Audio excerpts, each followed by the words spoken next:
Okay, so in order to really begin our exploration of what government is, with an especial focus on United States government, since that's what this class is about, it's pretty important that we understand what the purpose of governments anywhere are. Why do we establish governments? Why do we even need them? And as it turns out, of course, the Constitution, which is the document that establishes all of the laws and structures of our government, of course, it talks about all of the purposes of government. But the preamble, so the kind of introduction to this document, actually does a really killer job, as every introductory paragraph should, of really talking about what's in the Constitution and therefore quickly describing the things that governments should really do. So I kind of wanted to talk about the purpose of government by breaking down the preamble to the Constitution and seeing what's in there and seeing if that can help illuminate that for us. So of course here is the preamble itself. I'm going to go ahead and not read this to you, A, because you have eyes and can read, but also because Schoolhouse Rock does a really cool job of making this song and video that sings about the preamble and will get it stuck in your head forever. And it's in the project briefcase, and you might have already even watched it by the time you are watching this. So I'll spare all of you that section. But it is worth saying that this is the way that the preamble looks, and all of the sections that we're going to look at in this presentation take directly from the language of this preamble to describe purposes of government. So the first one, to form a more perfect union. So, of course, after the revolution, we had a pretty uncertain future. We weren't really sure what we wanted to do or what would happen next, or what the government would be. Again, the Articles of Confederation was terrible. It was too loose. It didn't work especially well. But we knew that we wanted to closely link the American people and make more of a United States. And so part of what the purpose of government is here, as well as our Constitution, of course, is to make it so that within a state, that all of the people and all of the territory within a state use governments essentially as a uniting function. So one of the purposes of government, simply put, is to make it so that everybody within that state is organized, that everything is placed in one sort of unit. So that's one of the first purposes. Next is to establish justice. We have governments in order to help us establish justice. And of course, the first thing that you'll think of when you think of establishing justice, I'm sure, is the law. And so governments are established to create laws, but also to make sure that those laws are reasonable. So it isn't like if you are late to school one day, then you get the electric chair.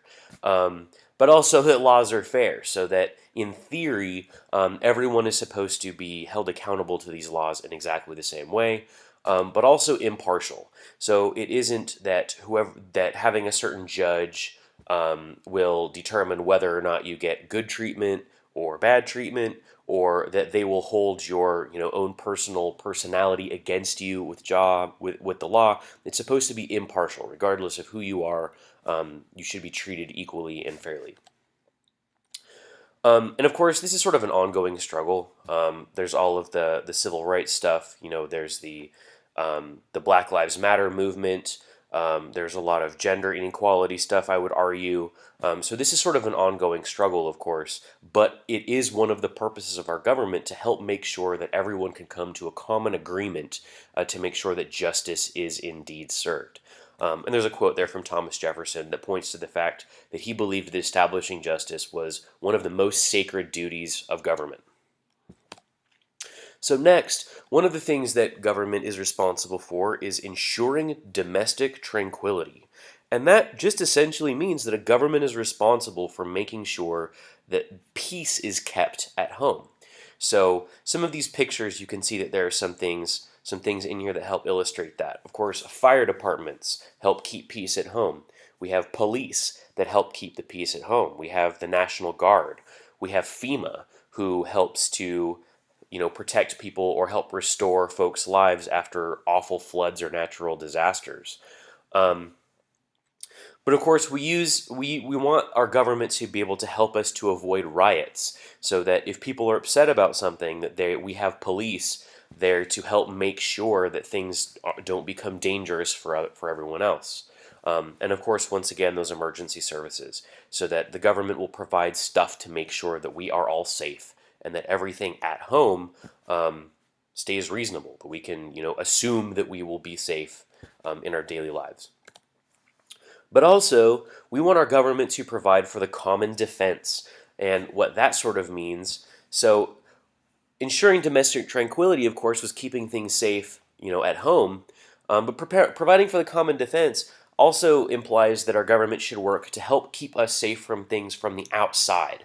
So here's where we start looking at both the military, which I would argue is probably the most obvious one that most people jump to when they think about this, but also foreign policy. So not just military operations, not just using weapons, but providing for the common defense also means that our government should have the ability to communicate with other countries, to make treaties, to make agreements, to make friendships, to do all of those sorts of things that also help to keep us safe, from other places. And of course, this is one of those things that the United States in particular considers to be especially important.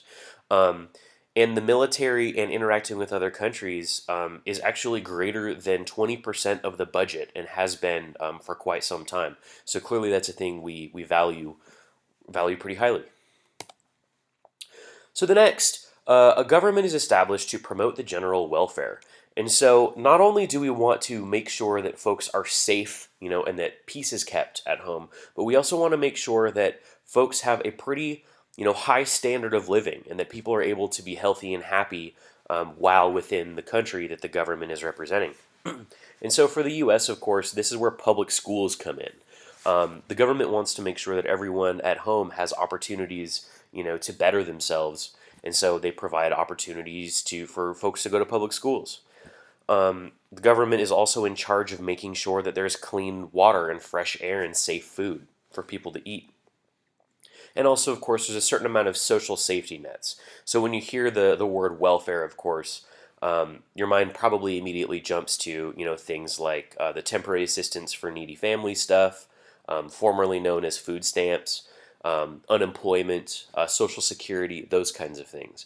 So the government's also, of course, responsible for helping to make sure that there are some stuff in place to help make sure that folks are able to survive also. Again, as a country and politically, we're always kind of having discussions about where to draw the line as to where the government's providing too much help or not enough help. And that issue changes all the time and is one of the cool things about our democracy, that we have the ability to influence that as times change and as opinions change. But of course, these situations here are fairly modern examples, and social safety nets didn't, of course, always exist, and the government didn't always, have an active role in clean water and fresh air and stuff, as you will remember from American studies. And also, it'll be interesting to see what we decide that the government should be responsible for doing into the future. So I guess we will see how that goes. But also, of course, the government is responsible for securing the blessings of liberty, so protecting individual freedoms. So our government is responsible for making sure that we have the Bill of Rights and that there are people protecting those rights. And then, of course, there's this issue that there's a statement that our freedoms aren't free. And this issue sort of has to be understood by the citizens in order for this to actually function, right? We need people that are willing to understand the importance of these freedoms and also be willing to protect them before they will be able to exist at all.